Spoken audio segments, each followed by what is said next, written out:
Hey, salut tout le monde, aujourd'hui on a un colis de tonton, je dis pas de bêtises, on va lire ce qui est écrit dessus, hein, parce que je m'en mets les pinceaux. Tonton DG, la direction générale, qu'on appelle aussi la piscine. Ça c'était la DGSE. Opération Cornet de Bif, je peux que vous conseiller de voir ce film, c'est un culte. Alors, tonton DG, il a rangé son atelier et m'a dit je t'envoie ce que j'ai pas besoin. Ben là les kikis, accrochez-vous. Parce que le colis doit faire 6-7 kilos, bien compact, il est rempli jusqu'en haut. Ouais, j'ai déjà ouvert parce que ça fait un glouglou là-dedans et on voulait s'assurer que le glouglou il fasse pas plic plic plic plic au fond du carton, tu vois ce que je veux dire. Salut Anis, comme promis, voici un petit colis pour le garage, tu en fais ce que tu veux. Les lipos n'ont que quelques runs, ouais, il y a des lipos là-dedans. Tu as une 4S à gonfler légèrement.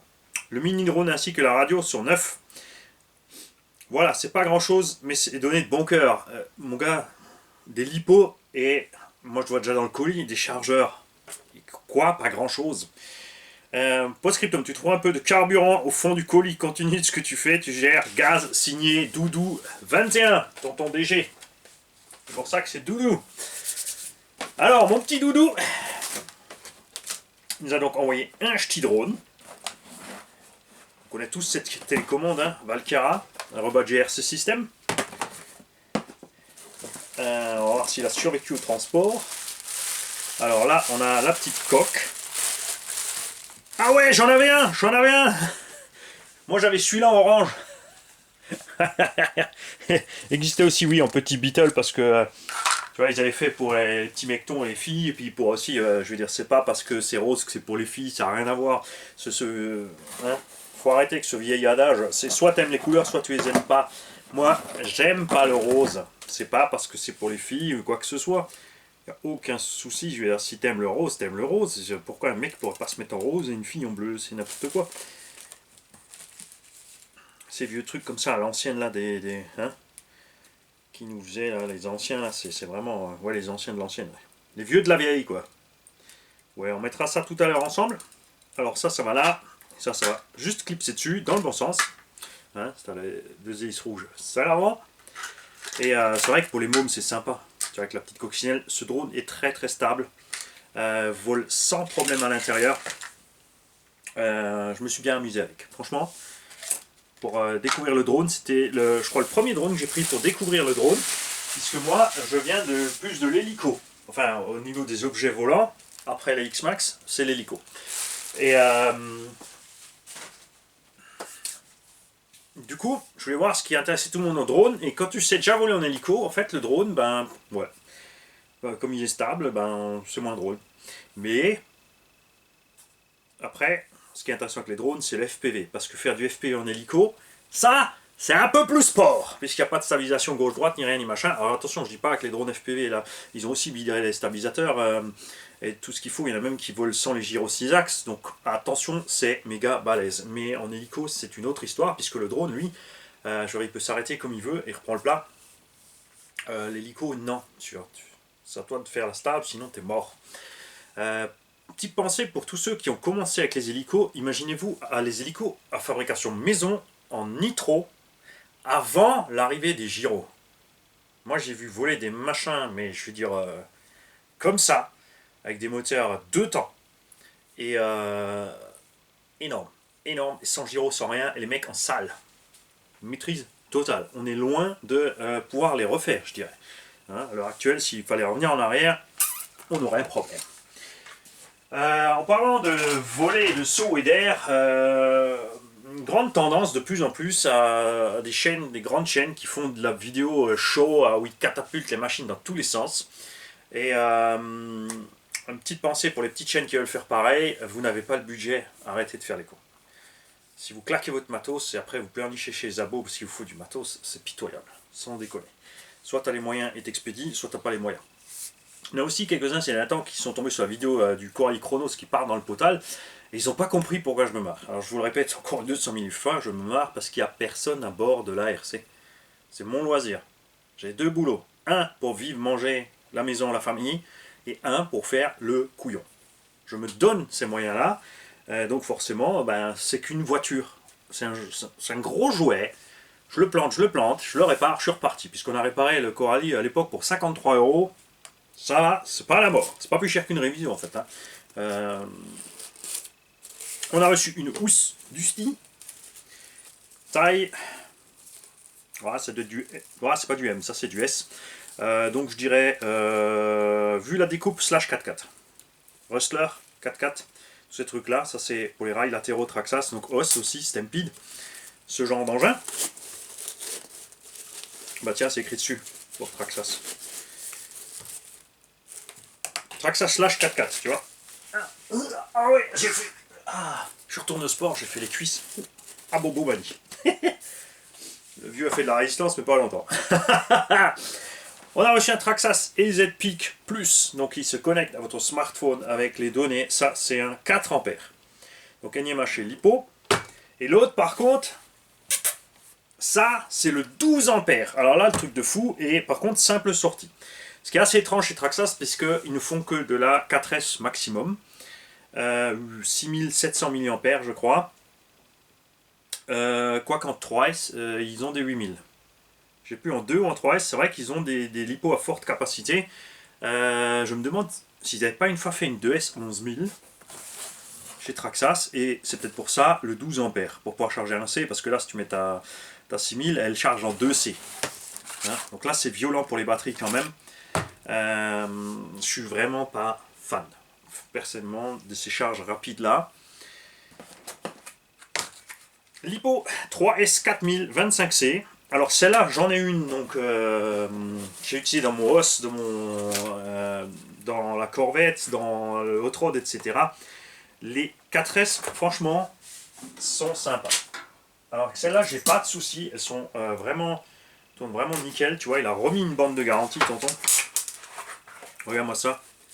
Regarde-moi ça. T'es un fou. T'es un grand fou. Il a dû acheter le pack Traxxas. Regarde-moi ça. Elles sont nickel. Et ça, c'est super. Parce que moi, c'est vrai que j'ai le Hot Rod et la Corvette, tout ça, c'était pour le délire. Ça me plaît, j'avais envie de les avoir. Je les ai pris, je les ai roulés. Mais c'est pas le genre d'engin je vais garder longtemps. C'est des engins de passage pour le garage. Puisqu'on commence à développer. Et là, ça commence à se tenir tout seul, je vous le dis. Le budget du garage commence à se tenir. Je parle pour certaines choses. Évidemment, j'achète toujours encore les machines avec mon argent de mon travail. Mais les frais d'entretien du garage commencent à se... Tu vois, on arrive à être à zéro. Donc la chaîne me permet de vous faire la chaîne. Tout simplement. Avec de temps en temps un petit apport, un truc. Mais c'est cool, hein, pour ceux qui se posent la question, si avec 27 ou 30 000 abonnés, tu vis, tu manges. Non. Non, non, non. 4S 5000. Donc, des grosses lipos Traxxas qui sont très lourdes aussi en plus. Hein. C'est que des 25C, ce qui est assez inquiétant quand même. Même sur 5000, tu vas dire 25 x 5, ça fait au moins 6 pas plus. 125 ampères. 472 grammes la 4S. Finalement quand même, seulement. Tiens, tiens. Elle me semblait plus lourde. Donc c'est pas beaucoup plus lourd que les bashing, tiens. En 5000. Enfin quand même 75 grammes de plus, mais bon. Et les lipos Traxxas, on a tous le même problème avec. On a deux problèmes avec. Le prix, enfin 3, le poids. À voir après, attention, ils évoluent aussi la gamme, mais ils te disent rien, c'est toujours la même ref, mais dedans la qualité de la batterie change. Les premières c'était catastrophique, mais on a toujours encore plein de gens qui ont ce souci de lipos Traxxas qui gonflent. Même d'autres marques, hein, elles sont. Surtout quand elles sont à l'arrêt longtemps, en fait, bon là, gonfler, t'as peut-être exagéré un peu, tonton. Ça, c'est pas gonflé encore, hein. Ça, c'est normal. Donc, elles sont lourdes, elles sont chères et durée de vie. Ces batteries vont bien tant que tu roules pas trop fort, loisir. Ce que ces batteries ne supportent pas, c'est des gros étagements. Quand tu tires beaucoup de jus dessus, donc quand par exemple justement les 3S dans les engins comme le Slash ou le Rustler 4x4 ou le Hoss ou Stampede, enfin le Hoss ça va, franchement le Hoss avec son moteur 2400 carrés ça va super. Et donc là où souffre un maximum les lipos Traxxas par exemple c'est le Max et Wide Max en 4S ou encore pire en 3S dans le Wide Max. Il tire énormément de jus, dans le X-Max aussi si tu roules normal avec l'étagement d'origine ça se passe bien. Si tu roules trop longtemps, c'est un problème. Ce qui me manque vraiment en Traxxas, c'est une possibilité avec l'appli de monter le seuil de coupure. Ça, c'est ce qui manque. Faites très attention avec les variateurs Traxxas quand vous mettez des lipos HV dessus. Comme le voltage ne s'effondre pas, il tient vraiment longtemps, la coupure est vachement loin et ça fait vraiment du mal au lipo. M'était arrivé ça avec les WS-Line 8000 HV. J'avais utilisé ça dans un X-Max et dans une FG avec le Vario Traxxas.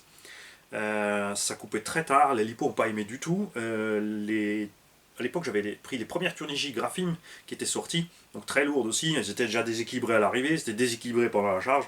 Au bout de 2 runs, ça allait plus du tout entre les cellules et coupure vachement tard du variateur. Quand même, on était à 2,8, quelque chose comme ça après la coupure.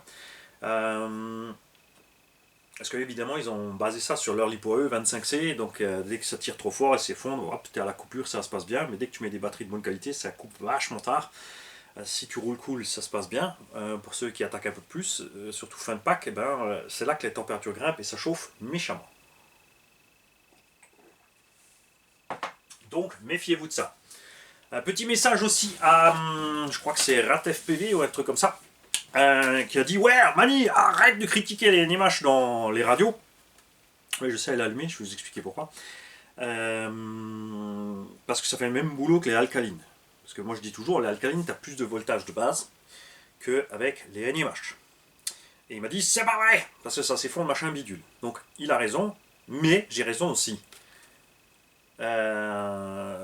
J'aurais dû vous le faire justement avec la radio Kyosho. Par exemple, j'ai ici 4 NMH. On les a mis dans une radio Kyosho.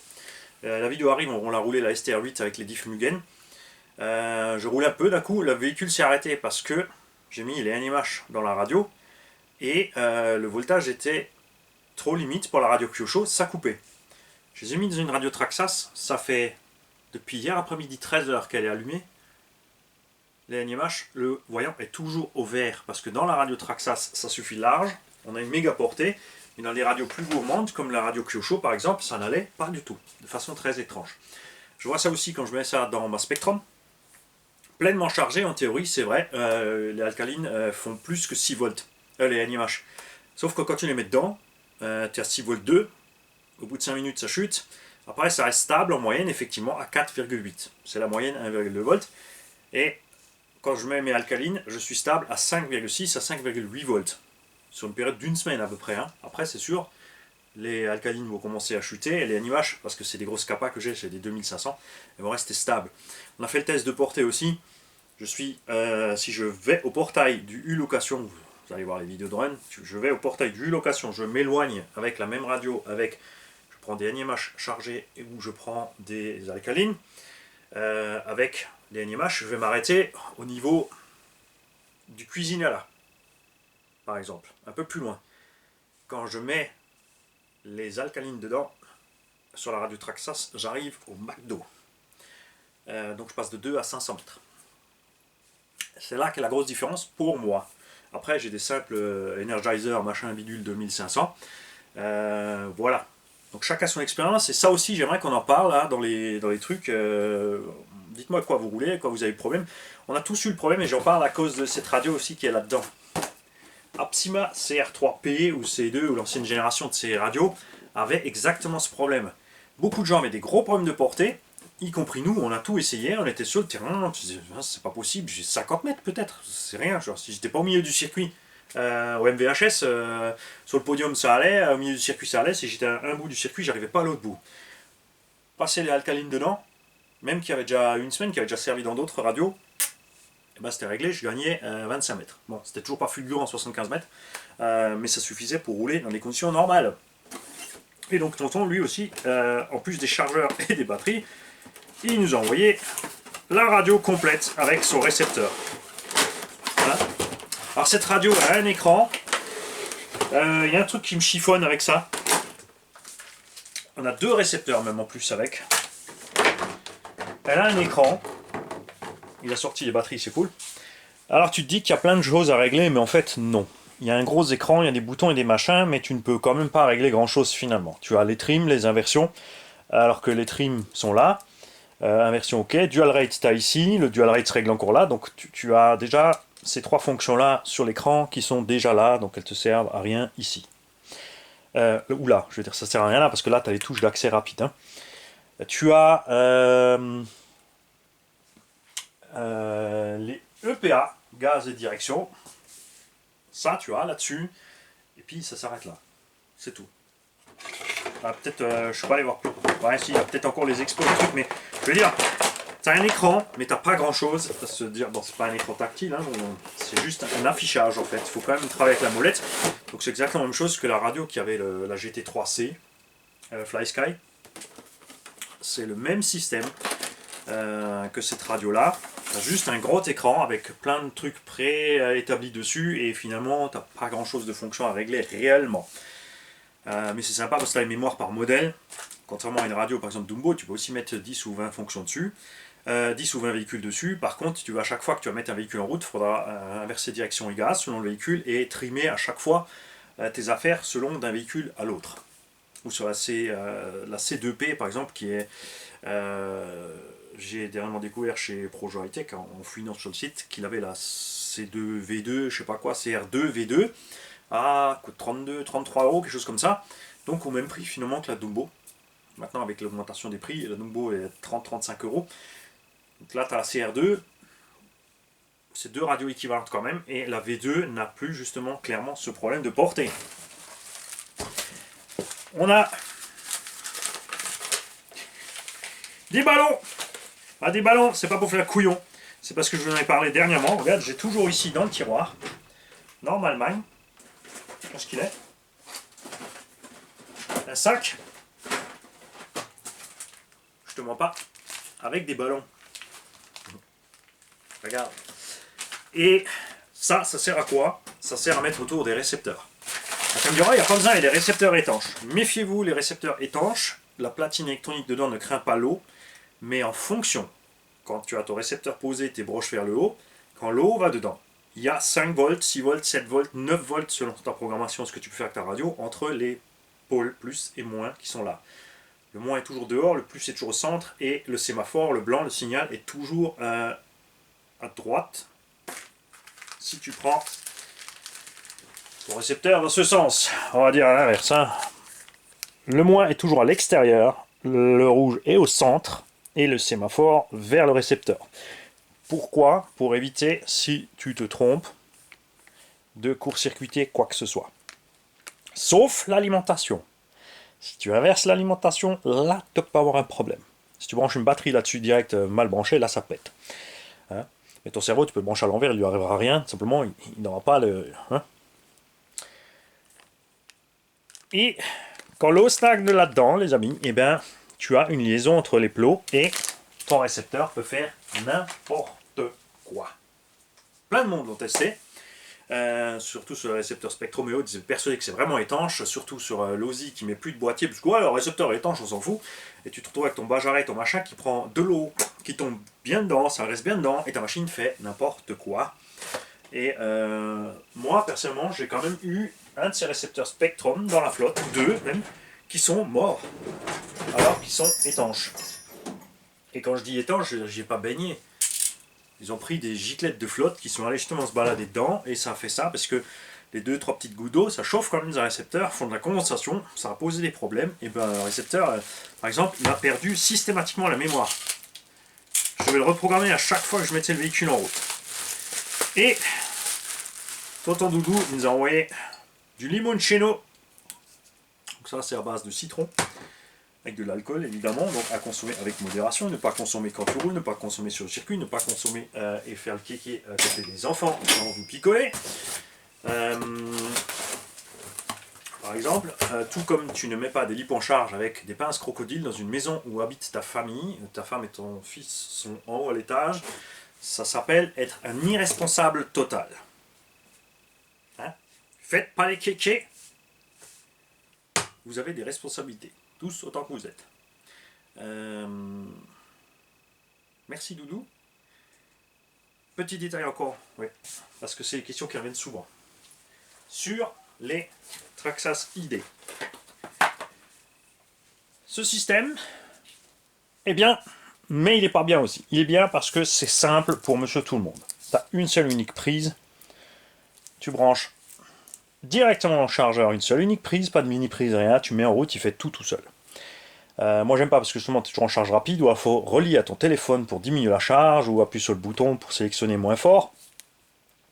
T'as aucune indication dessus, pas d'écran ni rien, donc voilà. C'est bien aussi, parce que c'est simple. Mais moi j'aime bien le voltage par cellule. Donc là tu es obligé de te relier avec ton smartphone si tu veux vraiment toutes les données, voltage par cellule, tout ça. Et ça j'aime pas. Je veux dire, t'as déjà la batterie, t'as le chargeur, après il faut encore le téléphone à côté. T'es tout le temps en train de bouffer ton téléphone. Voilà, moi je me prends pas avec mon téléphone. Le souci de ça, c'est si tu veux passer avec une prise normale. Alors, soit tu utilises un adaptateur. Ça existe chez Traxxas, c'est répertorié, tu branches là et tu repars avec un connecteur Traxxas simple, pas le ID. Et le cordon d'équilibrage. Donc là-dessus encore, il te faut le cordon adaptateur pour passer de Traxxas à DIN, de Traxxas à EC5 ou ce que tu veux, ou alors tu coupes et tu ressoudes directement ton EC5, ton DIN, ce que tu veux. Mais tu as un intercordon là. Si tu veux le faire directement, c'est plus compliqué parce que comme tu peux le constater, ça c'est maintenant une 4S. Tu as que 3 fils, alors que sur un équilibreur, tu en as 5 parce que il y en a un, c'est le moins principal et l'autre, c'est le plus principal. Donc si tu veux passer de ça sur du cordon normal, il faut faire une épissure, c'est-à-dire une dérivation du gros plus et du gros moins et du gros plus, en plus de couper tous les autres pour revenir sur un cordon ID. C'est compliqué, t'as entamé ton câble, ta garantie tu l'as dans le tululu, donc faites pas n'importe quoi. Et puis ouais, ça donne, ouais, c'est pas terrible hein, les épissures, c'est toujours, même si c'est protégé, fermé, même si tu mets de la colle à chaud dessus ou n'importe quoi, chaque jonction, que ce soit mécanique ou électrique, de toute façon pose toujours un point faible à l'ensemble. Pensez-y, faites attention. C'est le chargeur du petit drone. Ça, évidemment, ça va aller sur des véhicules Tombola. Et on va profiter peut-être de ça, de ces chargeurs et de ces lipos pour pouvoir, parce que comme dit, moi je les ai pris pour le délire, là ils sont encore emballés parce qu'on va encore faire sur la piste avec le hot rod et la Corvette. Quand je vendrai le hot rod et la Corvette, je pourrai mettre ça en plus avec. Comme ça la personne qui l'achètera aura déjà un prix sympa. Et en plus, aura un véhicule complet. Donc ça fera de quoi démarrer un débutant. Traxxas, c'est très cher au départ. Ça, c'est un peu le truc qui tu vois, qui fait mal. Traxxas brushless 2VD coûte plus cher qu'un 4x4 chez les concurrents. Ça fait brushed même, brushed. Le slash charbon 4x4 ou les véhicules équivalents de la gamme sont plus chers que les brushless chez les autres en 4x4. Et comme dit, ouais, le brushless 2VD est plus cher que le brushless 4x4 chez les autres. Le charbon 2VD, ils ont descendu. Enfin, le prix était. À un moment, c'était sympa, on avait 200 euros. Il fallait rajouter 8 roulements dans les moyeux si tu voulais être tranquille. 5 euros le kit de roulement. Enfin, pour les 8, ça va. Si tu passes par Kanzen par exemple, 1 euro. Si tu as la vis qui rouille, n'oublie pas bricovis.fr, encore 1 euro. Pour le nettoyage jante U, 10 euros. U, ils ont les moyens. Et le rénovateur plastique U, super combo, 50 euros. Et là, ils sont montés quand même à 250, 270 pour avoir du charbon. À 320, tu as le petit Masso Rival MT10. Je veux dire, j'ai rien à ajouter. Économise les 50-70 euros en plus. Prends l'autre. Ok. L'autre aura peut-être encore, même pas, non. Parce que si tu prends le combo chargeur NIMH avec la Traxxas, elle est aussi à 300-320. Le combo du Rival est à 350 avec chargeur et lipo. En plus, tu reçois un chargeur 12 volts allume-cigare. Comme l'a très bien fait remarquer la dernière fois un abonné, de toute façon, tous les nouveaux modèles d'automobiles ont des USB. Donc, de toute façon, ton chargeur, c'est de la merde. Honnêtement, il est absolument totalement déplacé dans les kits débutants. Les gamins n'ont pas accès à une foutue voiture, pour dire autrement. L'adaptateur coûte 45 à 50 euros. Ça tourne par an. Sachant que pour 8 euros, tu as un petit chargeur automatique IMAX B3. Pour 20 euros, tu as une Lipo-Z de S5000. Ça fait 30 balles. pour partir en lipo avec chargeur. Du délire. Du délire. Incompréhensible pour moi de la part de Traxxas. Bien sûr, MRC France, c'est pas leur faute. Hein. C'est Traxxas qui pose les règles, c'est eux les vendeurs.